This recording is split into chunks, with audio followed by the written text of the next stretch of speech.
Welcome, everyone. My name is Lalit Agarwal, and I am the Vice President of Energy and Sustainability at EnergyCAP. Thank you, everyone, for tuning in to our webinar today on campus energy management, effective cost and usage allocation. Now, without further ado, let's kick off to today's presentation. So first thing I want to do is introduce you to our panelists. We have a stellar panel here. We have Heidi Tumerian from Syracuse University. We have Heidi Metzenberg from Colorado State University, Mike Prinke from Penn State University, George Patterson from University of Iowa, and Andrea Moore from Indiana University. I would ask the panelists to please be a little patient. I'll come back to you. We'll have a lot of conversation. But before we go further, I want to introduce the agenda for the webinar today. So we are going to really talk about the need for effective energy cost and usage allocation, which we call chargebacks. Because we have complex meter infrastructures, because we have complex financial infrastructures, there is a big need for doing effective energy cost and usage allocation. And we'll go through some scenarios today before we jump into the applications of chargebacks at some of these major higher education institutions. So to start off, we will first talk about the need for effective energy cost and usage allocations, again, which we are calling chargebacks. So let's first look at an illustration, a simple scenario where you go to a restaurant, you order a burger and soda, and you eat your burger and soda at the restaurant, and you get a bill. Well, the bill will indicate what the exact cost of your meal was, and sometimes it may indicate even the calorie consumption in that particular meal you had. This is similar to a scenario that you may have if you live in a single-family house or in an apartment by yourself. You get an electricity bill that may show you what your cost of that electricity was and how much electricity you consume. So very simple. You got a bill, you paid the bill, you know what you consumed, and you know what you owed.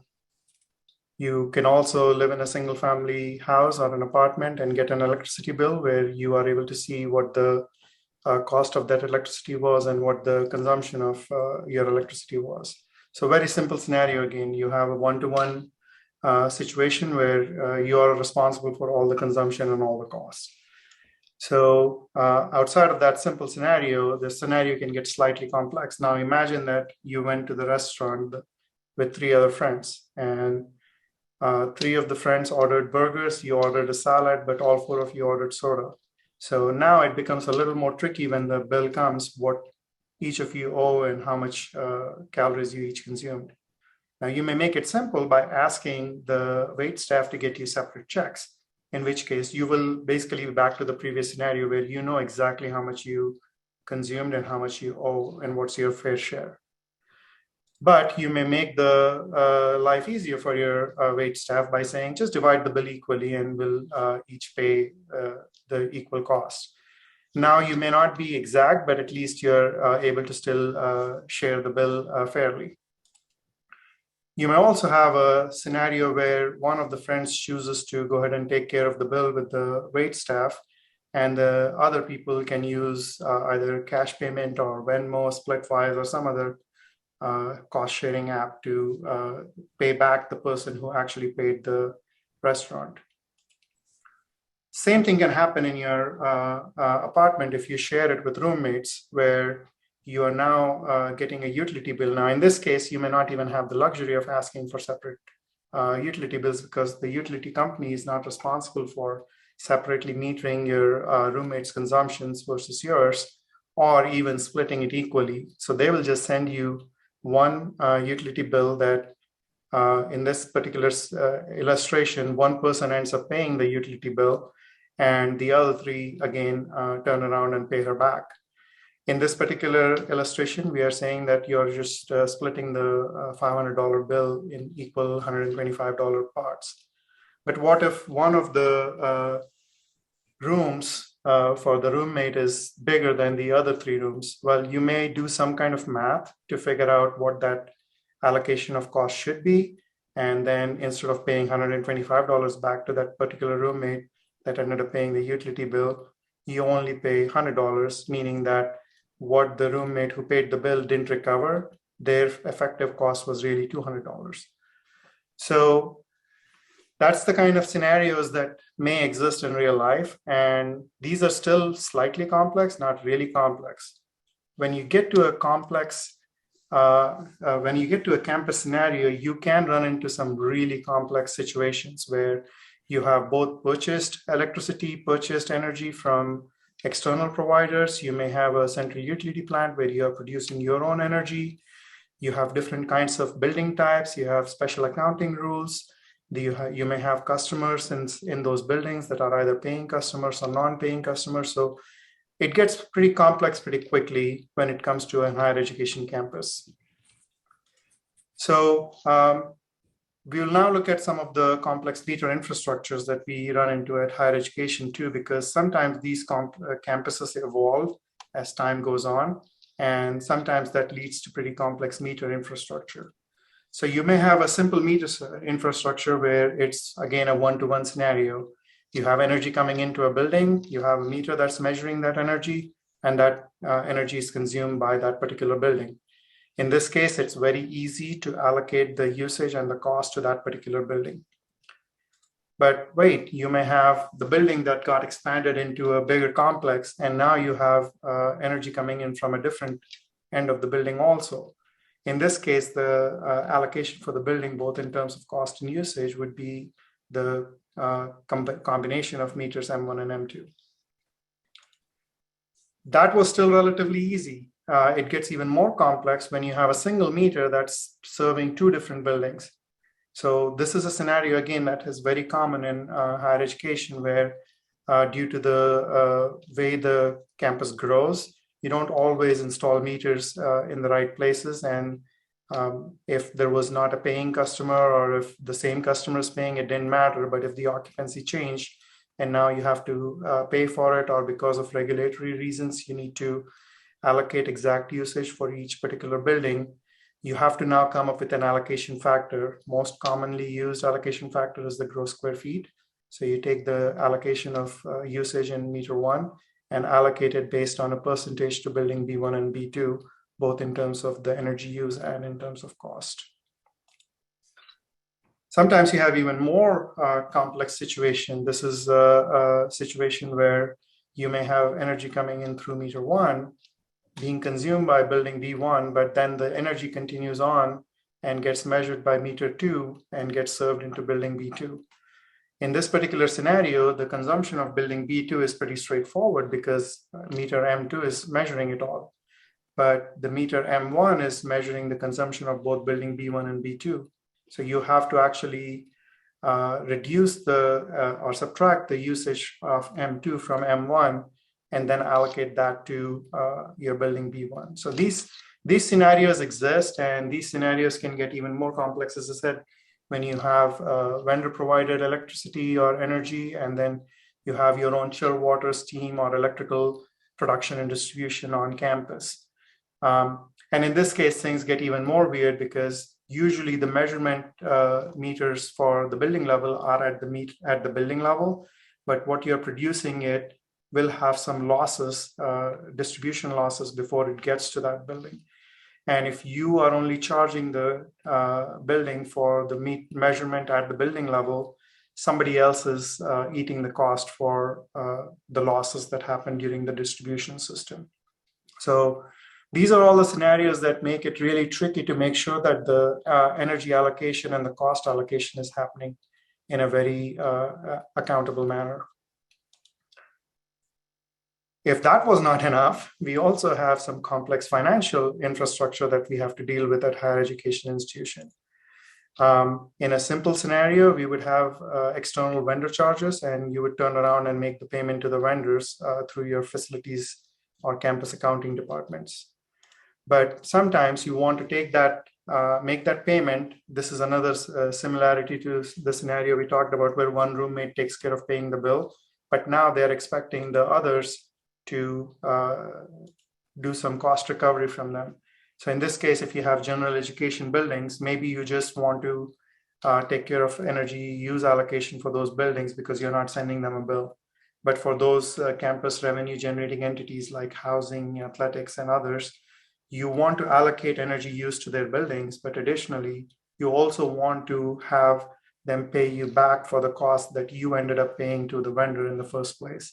So that cost recovery, that chargeback is a very important aspect of making sure that everybody is sharing the fair share of their energy usage.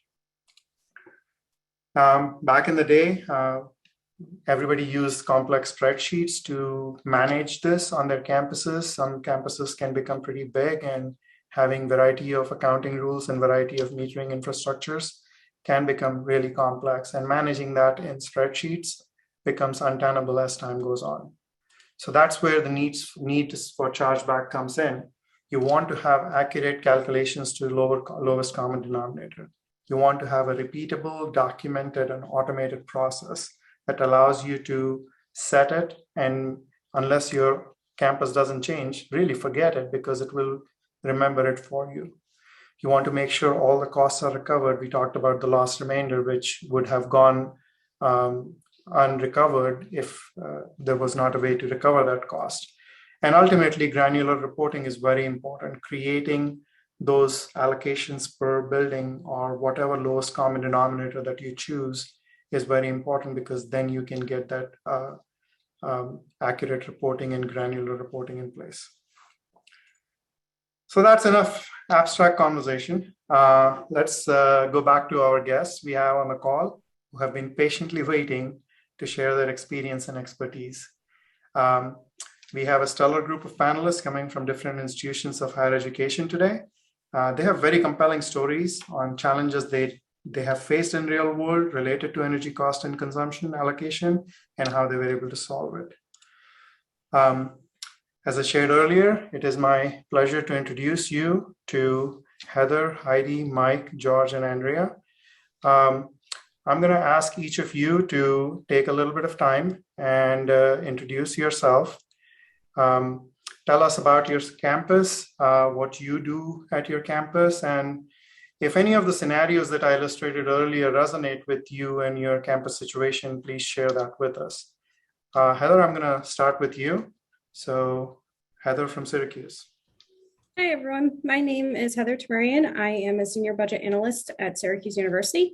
I've been with the university for 8 years, and I have worked with paying and overseeing the utility bills the entire time. Our system includes over 1,300 utility accounts. We do a lot of energy and cost allocation. Our largest substation, which we have 6 electric and 4 natural gas, our largest one has over 100 cost and use allocations. Those being based on square footage or usage, a lot of subtraction of buildings, and it also does incorporate allocating to different departments on campus based on their use. Thank you, Heather. Heidi from Colorado State University. Heidi? Hello, everyone. I'm Heidi Metzenberg from Colorado State University. I've been here nearly 30 years, and I have worked with EnergyCAP in one form or another that entire time.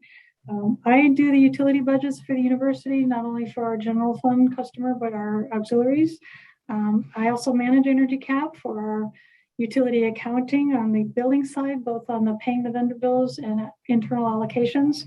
I also support EnergyCAP for our energy engineer for her energy use index or energy pig list, so she can concentrate her conservation efforts. I also manage this for our sustainability coordinator and his submittals to EnergyStar. We also support other internal customers, the university faculty and students who are doing projects, and we have it available for our outside consultants. Thank you, Heidi. Mike?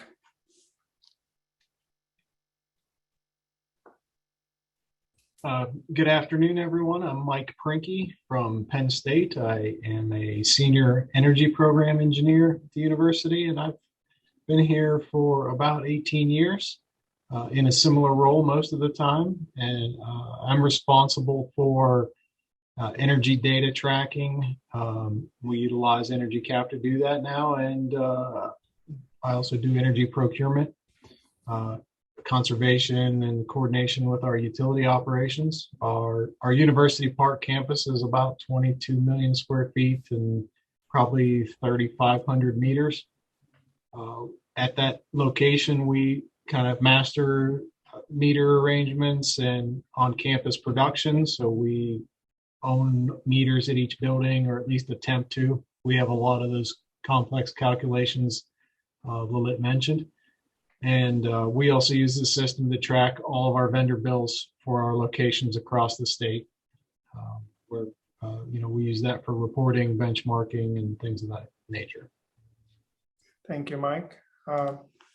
George? Hi, I'm George Patterson.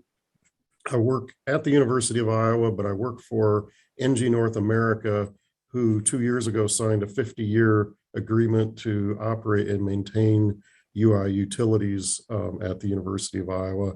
I worked for the university for almost 35 years before that agreement, and now work for ENGIE. The university campus has a little over 31,000 students enrolled right now, with 20 million square feet of building space. The futuristic building in the left-hand side of the picture you're seeing is our new Performing Arts Center, our Hancher Auditorium.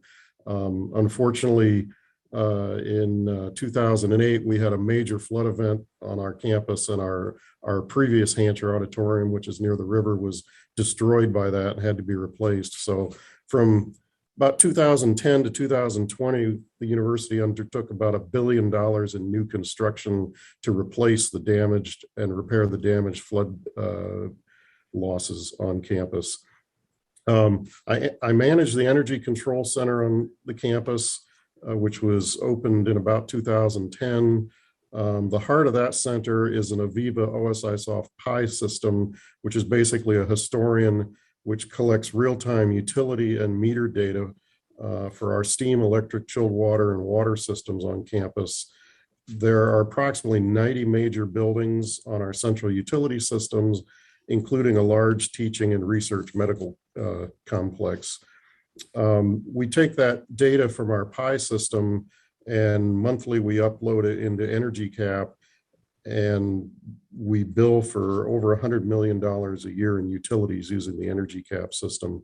We've got about 3,500 meters and virtual meters in that system. Thank you. Thanks, George. Andrea? Hi, my name is Andrea Moore. I've been with Indiana University for 8 years as a utility analyst. I was hired to convert the data that's coming from our installed meters on campus to a cost per building value on the Bloomington campus. So essentially, I was hired as the human equivalent of EnergyCAP's chargeback module. About 4 years ago, a team of us implemented EnergyCAP to take what I was doing to a different level. And now I'm managing a small team. We're considered to be the keepers of all things EnergyCAP. So we're tasked with ensuring all the inputs and outputs to and from EnergyCAP flow properly, are as accurate as possible, and are processed timely. We cover externally purchased commodities, so your typical natural gas, water, electricity, as well as internally produced commodities of steam and chilled water. We monitor so both for production and consumption, and our internal metering system is comprised of about 700 meters, covering 5 commodities and using 3 different monitoring systems.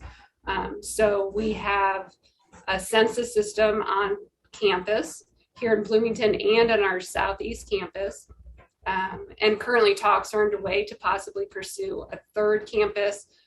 Census is an antenna-based system. And then in Bloomington, we also have Schneider meters, and we're using a Siemens system to track chilled water use.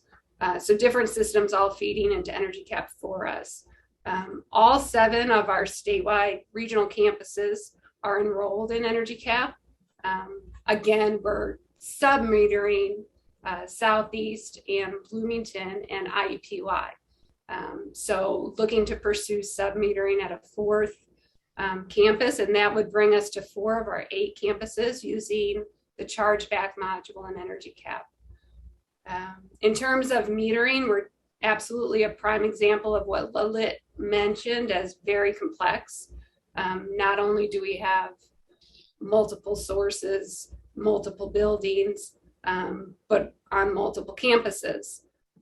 So every slide really that he presented, you can see an example of that meter infrastructure on our campuses and in our EnergyCAP allocation setup. Financially speaking, we use the chargeback module to create monthly reports that then go out to, I think this is common maybe among higher ed, but to the housing department, and then to our parking operations. In,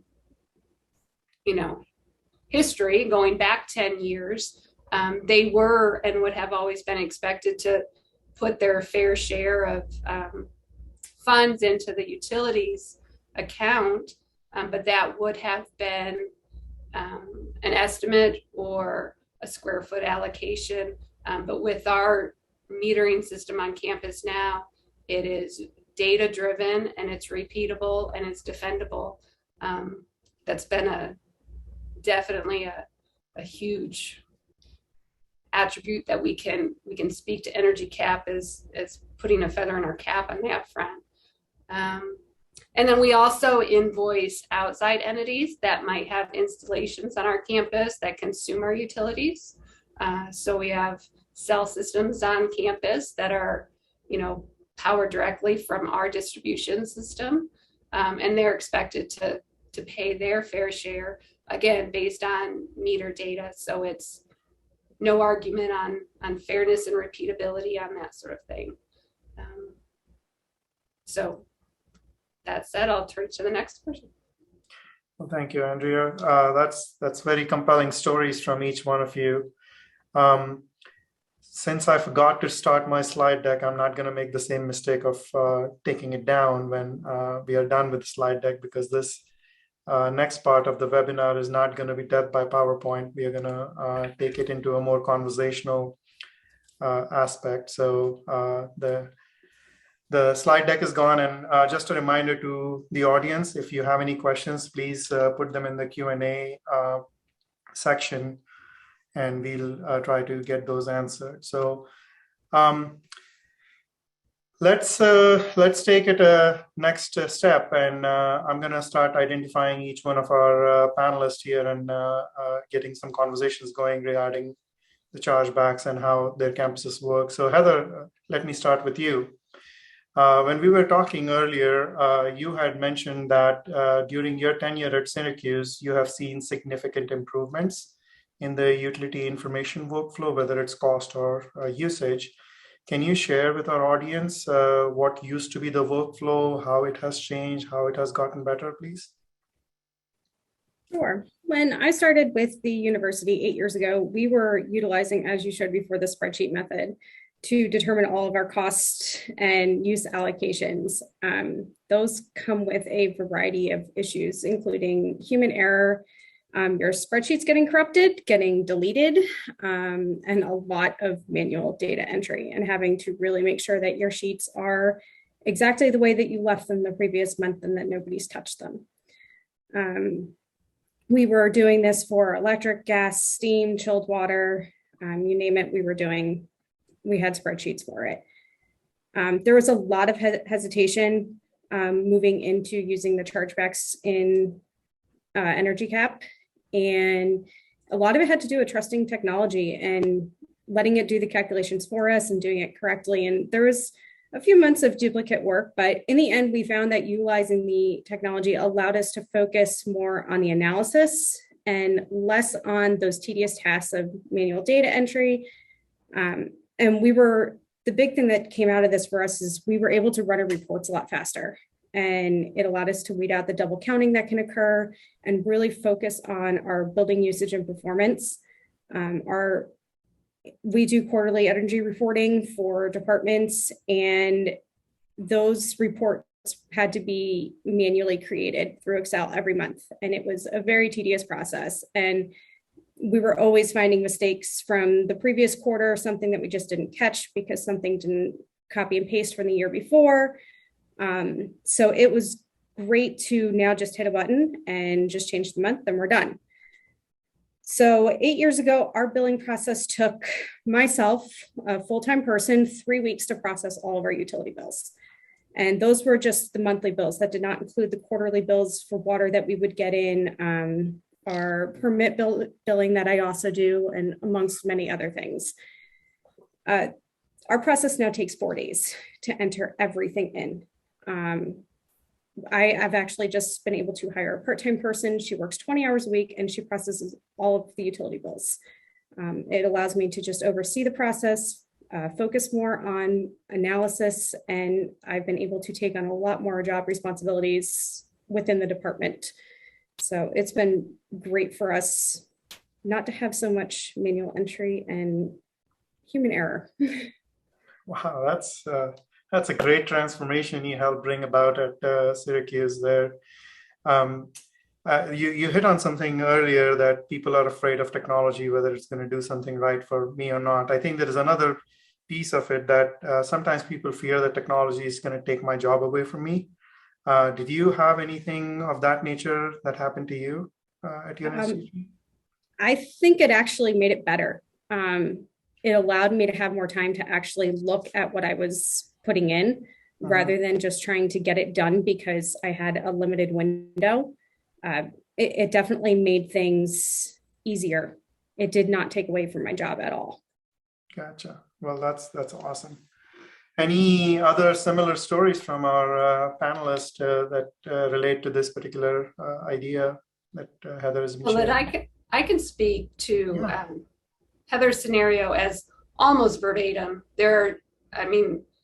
It's phenomenal, the similarities in that brief description, in that I was doing exactly the same 4 years ago. A spreadsheet for every commodity, spreadsheets that errors were notoriously found month after month.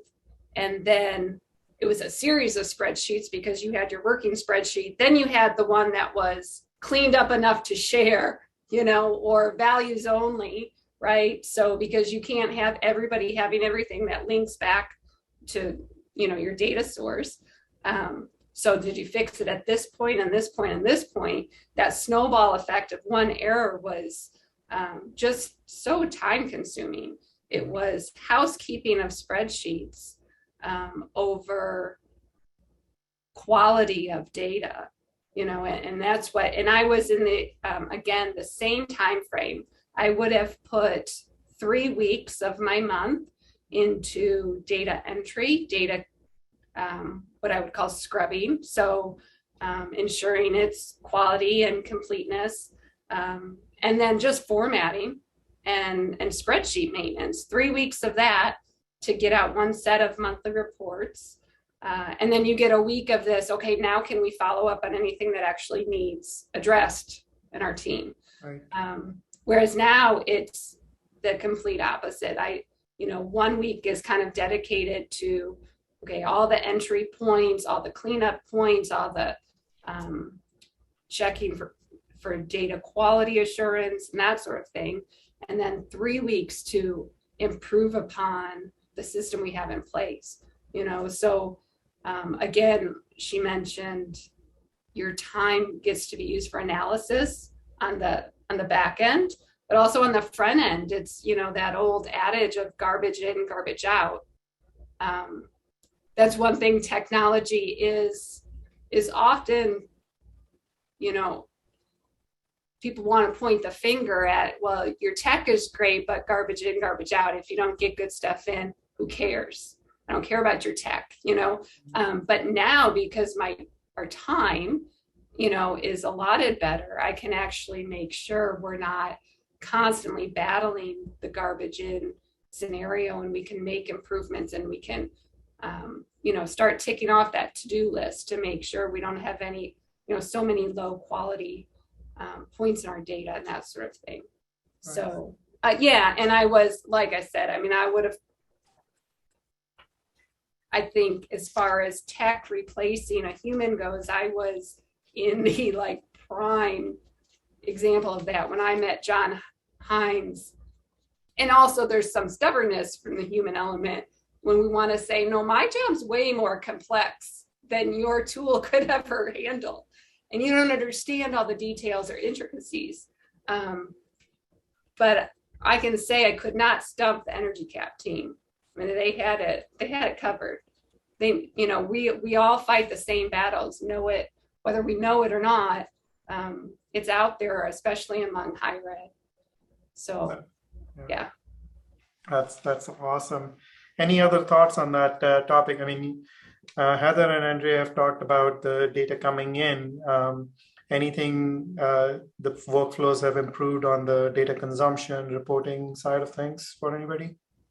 Yeah, I would just offer that in addition to we bill for 11 commodities through EnergyCAP. In addition to having 11 spreadsheets, we had 11 different people. So every commodity was managed by a different person, and they had their own idea of how to create those spreadsheets. And if you wanted to backtrack and troubleshoot why is this bill what it is, you had to go to that person individually and hope they were at work that day and could access their spreadsheet. So, it's not exactly reporting, although that's really powerful too, but the idea of having one place to go to troubleshoot any billing questions and to be able to, follow them through the exact same process has been really useful, I think. It's very powerful. Gotcha. Thank you for sharing that. That's the stories on your individual campuses. Heidi, let's turn to you. At Colorado State University, you had some regulatory mandates by both the city and the state to report your energy information through EnergyStar Portfolio Manager. Can you please share how you were able to accomplish that goal by automating the process?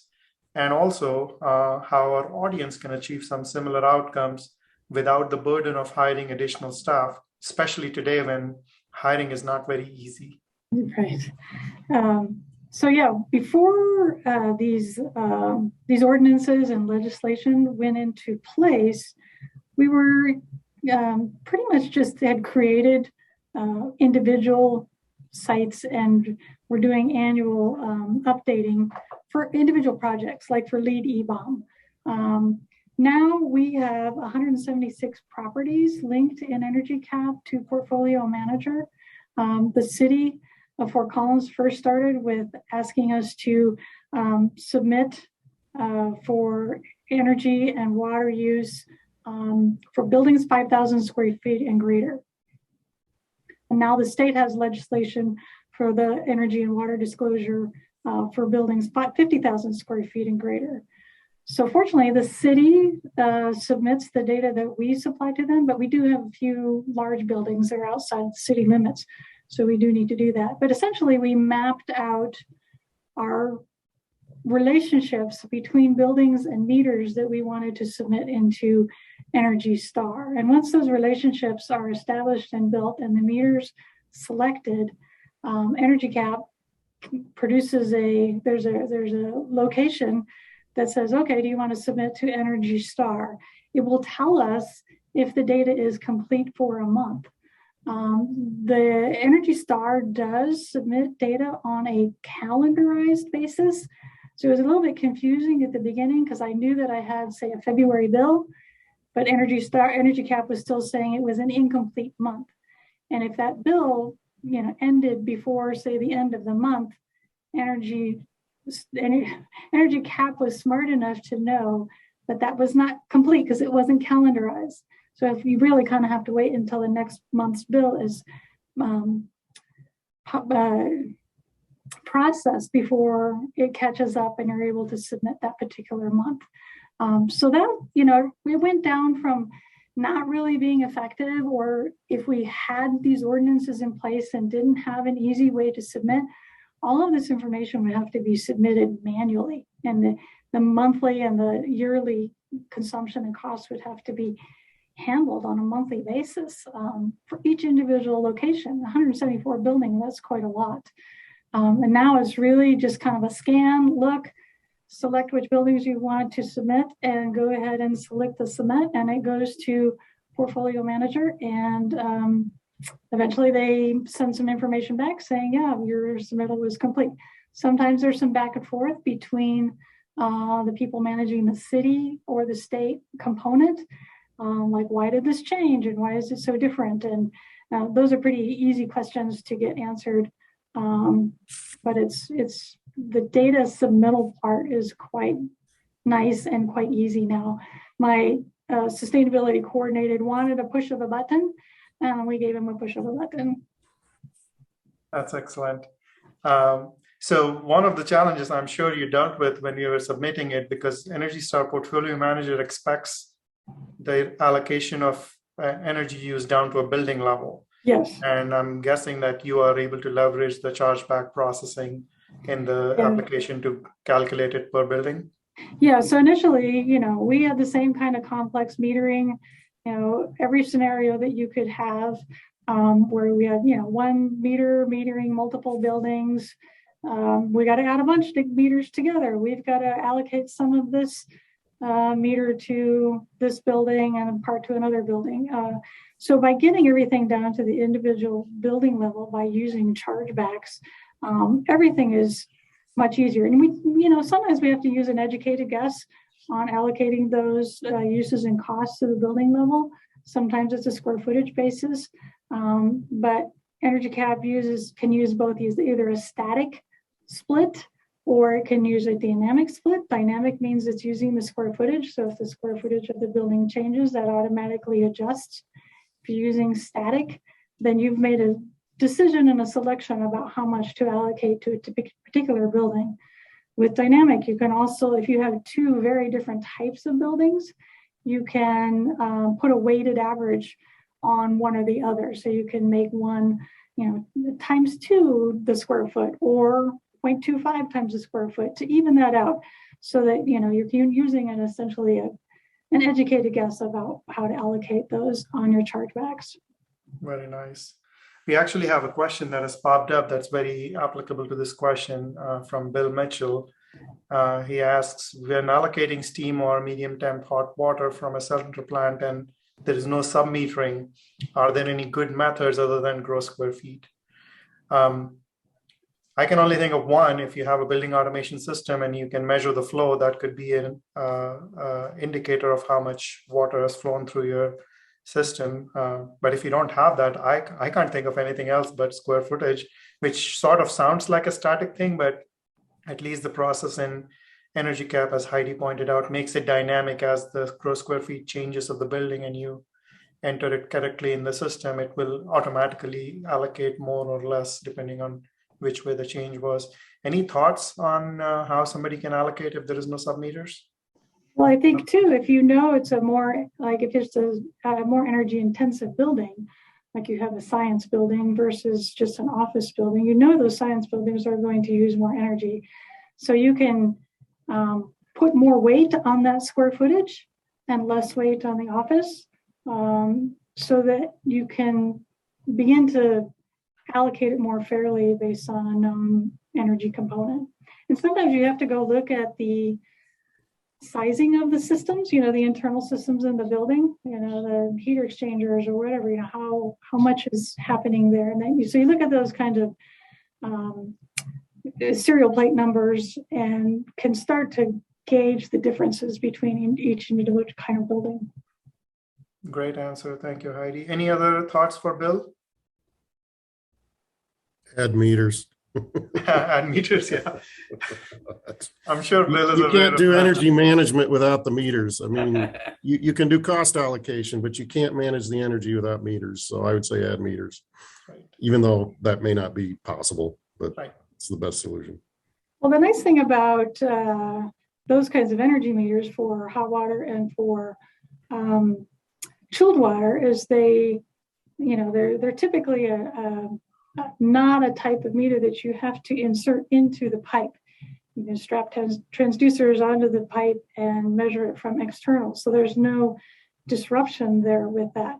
They do tend to be expensive, but the transducer type meters, the energy meters, really are not as invasive as like a steam meter has to be inserted into the pipe, and a water meter has to be inserted into the pipe. So these kind of energy meters don't necessarily have to be inserted into the pipe and can be added after the fact. Gotcha. Great. All right, I'm going to switch gears and come to you, Mike, next. And we actually have another question that actually relates to the conversation I was going to have with you. The question comes from Doran Hogue and basically says, are utility bills entered manually or through bill capture? Are bills being input on an ongoing basis? But the conversation that I was planning to have with you, Mike, is at Penn State University, you have a pretty advanced metering system that collects automated data. Your team was able to bring that information into a central database for usage and cost allocation for energy. So can you share with our audience how your university went about that process, what lessons you learned, what, if anything, you would do differently today if you were to do it over again? Additionally, now that you have all the data in one place, what has been the one most significant benefit from this comprehensive consolidated data collection effort? Okay, just a couple of questions there. You might have to remind me of them along the way, but we'll touch Sure. on it. So all the way back to the beginning, bill entry, vendor bills we manually enter, although we do bulk load any of the ones that we can. So if they come into us on a spreadsheet or something like that, we change the format so it matches the input format, and we push it into EnergyCAP just as a single input. If it is a single piece of paper, then we manually enter it. We have evaluated bill capture, but we have not migrated to it yet. The next one is data collection from our on-campus metering. We have kind of, well, we have a 150-year-old campus, so we probably have 150-year-old meters if I was to guess, but maybe not. But we have a variety of vintages of things, a variety of vintages of building automation and metering systems. And so for us to collect them all into one place is important. And we capture individual building meters both electronically through our building automation network and manually by meter readers going to visit them. And even some of those are radio captured through their handhelds. And we are able to process bills from both formats. And so as technology progresses, as we upgrade maybe a building automation system in a building, we can add the meters in that building in and move them from manual read to internet or data connected. We use the building automation system for the thermal meters, so that's steam and chilled water. We use an export tool to pass those to EnergyCAP. And when we did our implementation, we included a process there where we transfer the files and they automatically get loaded into our system. We also have Schneider for electric metering, and so we export readings from that system and transfer those in also. That whole process happens every hour, and it is 15-minute data.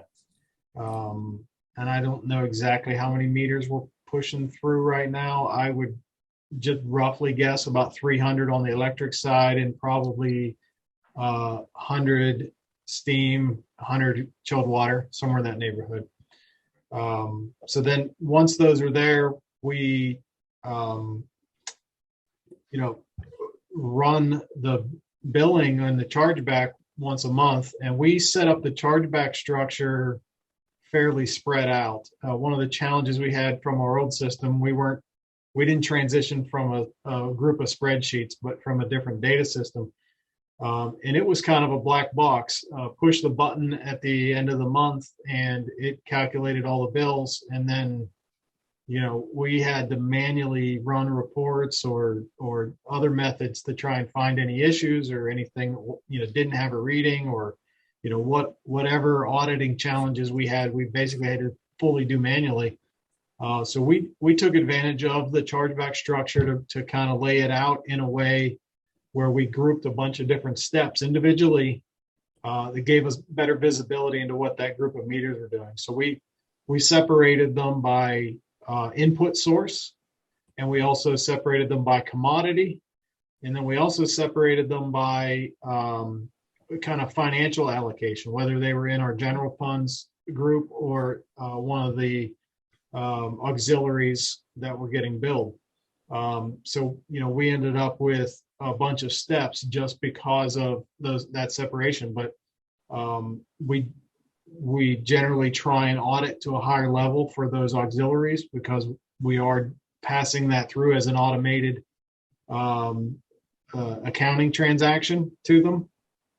And we have a few other ways to check the education and general buildings and their roll up. So we like to have those broken out so we can visibly see them a little better. And then over time, we've just found other little steps that are like, hey, this would be a good breakout for us because this is just unique enough compared to everything else that rather than us manually go finding it in the chargeback process, if we just make a different chargeback step for it, it makes it easier.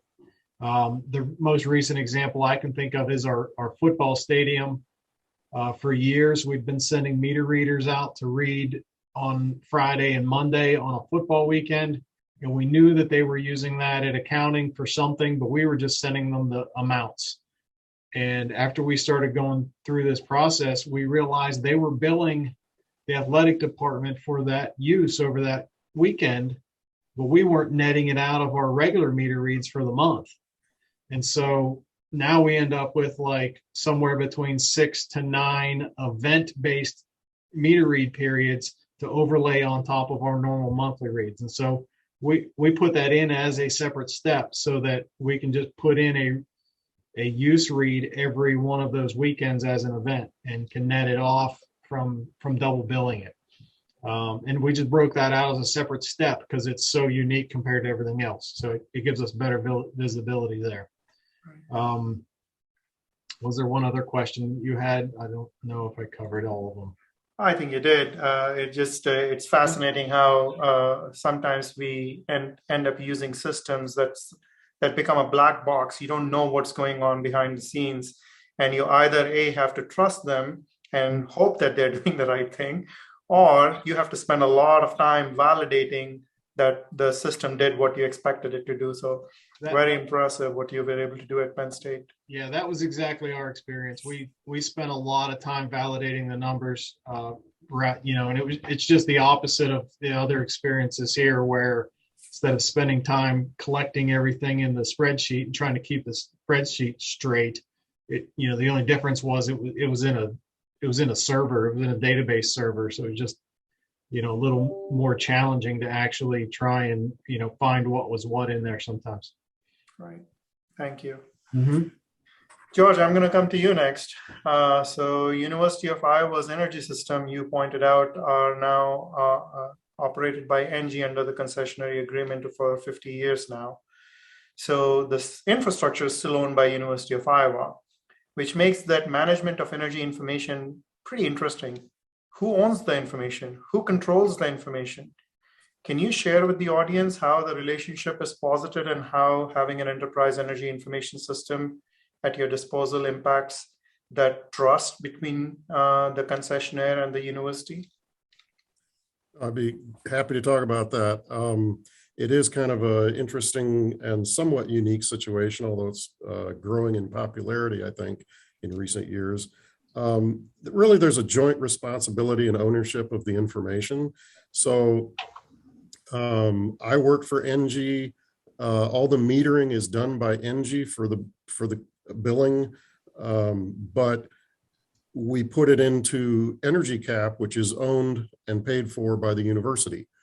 And so it's a partnership is how it's designed to be. The billing that we do for the university is strictly for the university's benefit. It doesn't benefit ENGIE in any way because the way the contract is written, ENGIE gets paid the same amount to maintain and operate regardless of how much we bill or who gets billed for what. So from my standpoint, the important thing is just getting the billing done accurately, but also the transparency that's in the billing.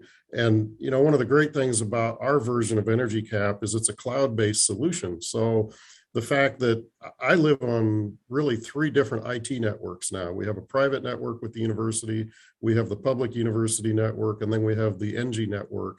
And because this is cloud-based, it doesn't matter. Anybody who needs to get to the data or the system, as long as they can get a login, they can get it from anywhere, and we don't have to hassle with, who has a license for this copy and who has to install it on this machine, et cetera. So that's really been a godsend, I think, for this application.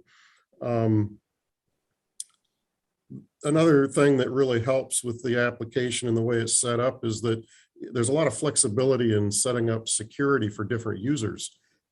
So, if we have users in different parts of the organization or on the NG or the university side, we can easily control what they can see, what they can change, which is more important. We tend to let people see everything, but we don't want everybody to be able to change everything. That gets a little risky.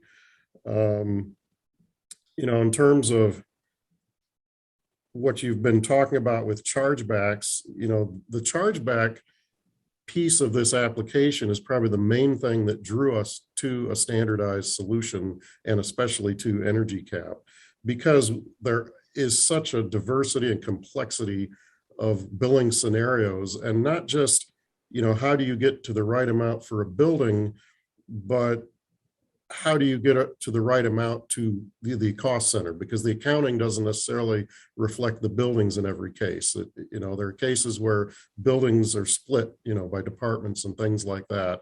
And so, we have pretty much every imaginable billing scenario I think you can come up with. And I haven't come up with any yet that we haven't been able to do relatively easily using EnergyCAP. And one thing we haven't talked about at all, but once you've got your chargebacks and your bills in EnergyCAP, there are 2 hierarchies in EnergyCAP, which one is designed for energy management purposes and the other is for accounting purposes. And it really makes things simple, because the energy managers want to look at it from a building profile, right? You want to look at the building envelope and how much energy is being consumed. You don't really care who's paying for it if you're doing energy management. And so that side of the application really lends itself. It has a lot of pre-built widgets and different things that make energy management easier. But then the accounting side of it, you can set it up to match however you do accounting. So in our case, we set it up, we always, do the accounting roll up by funding source at the university. We were able to mirror that exactly in EnergyCAP.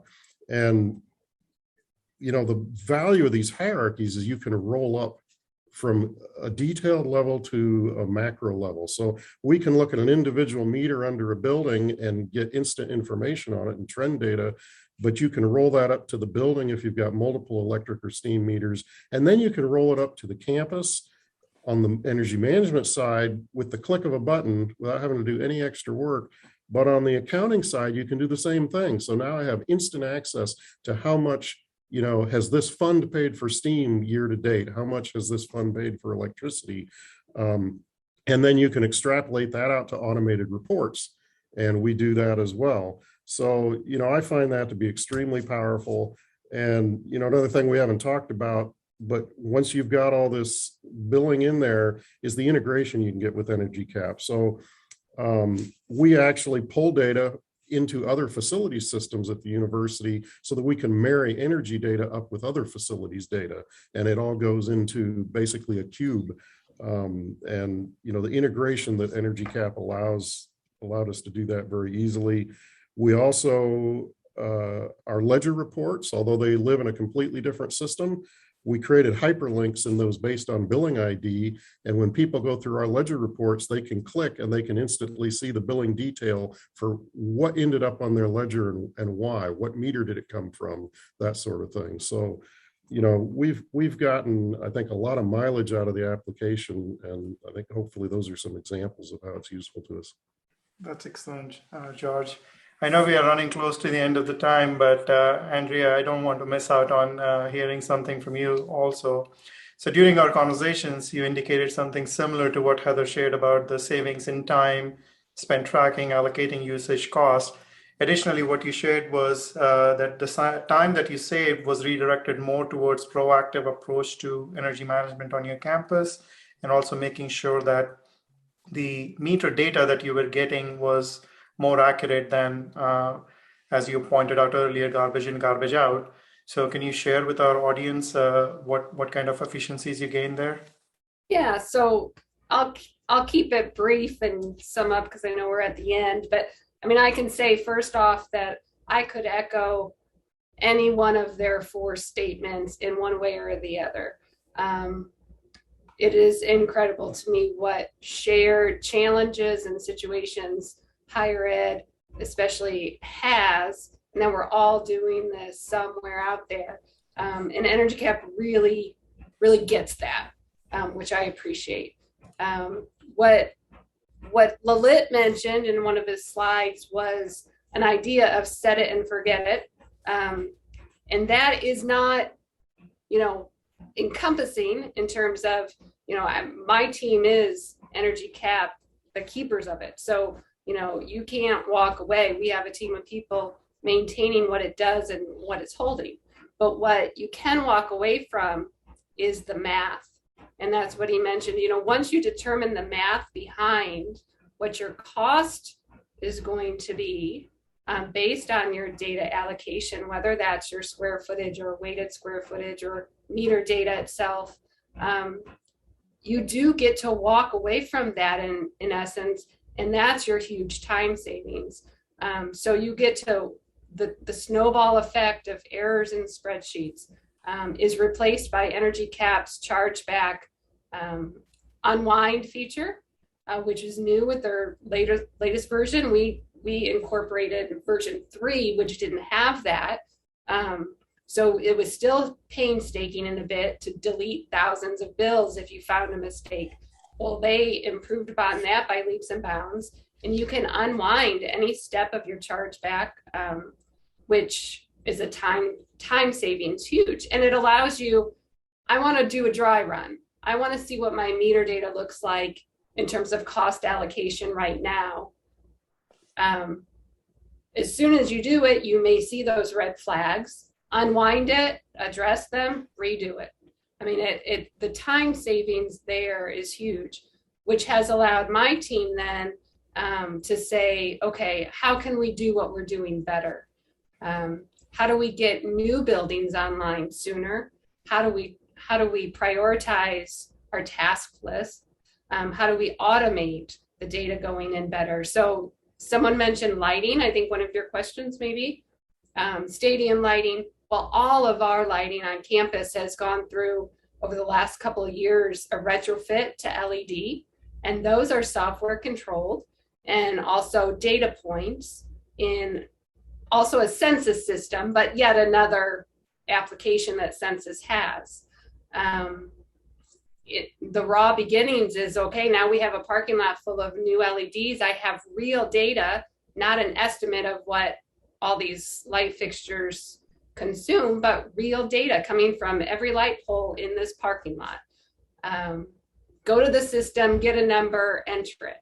Well, just in the last, literally this afternoon, I met with a new hire here who is working on, let's automate that.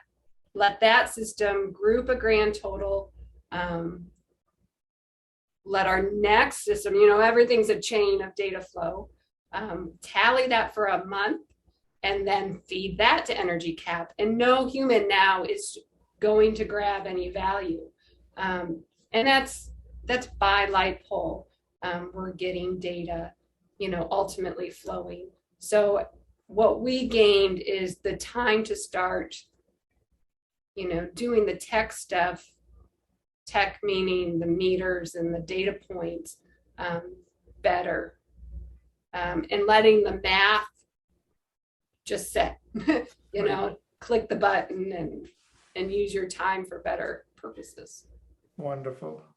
Well, we are just past the end of our hour, so I really want to take one quick minute here to thank all of you for sharing your insights, sharing your expertise, and hopefully the audience got a lot of value from what you have shared. We did answer a few questions on the fly, but we have a bunch more that are sitting in our queue. We'll make sure we'll get back to all the people that have asked those questions in the near future. So the recording will be available to all the registrants. Thank you very much for everybody's time. We really appreciate it. Hope you have a good rest of your day.